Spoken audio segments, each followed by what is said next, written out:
Welcome to Burlap Teachers. Enjoy the video. You start by picking the tool that matches your control needs, because more control means better naturalness. Import the TTS clip or synthesize a draft directly and set the project to 44. 1 kHz so timing stays stable. Once done, enable non-destructive editing and name your track. Make sure to isolate the voice track and create a backup copy. That lets you experiment without losing the original. Now mark phrases and silences so you can work phrase by phrase.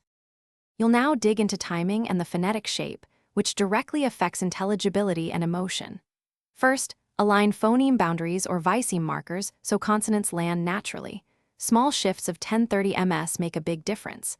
Then use gentle time stretch or slice edits to fix pacing and preserve pitch to avoid a robotic timbre.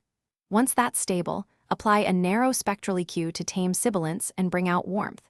Keep listening in context. Changes that sound good solo can break flow in the full mix. You finish by polishing dynamics and clarity so the voice sits well with other elements. Apply a gentle compressor and a de-esser, then aim for your target luffs. Normalizing helps consistency.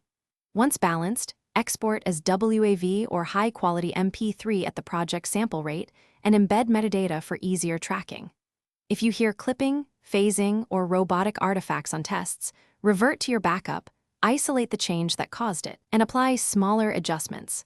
One quick troubleshooting tip: if artifacts appear after stretching, re-render that phrase from the synth or resynthesize with adjusted timing.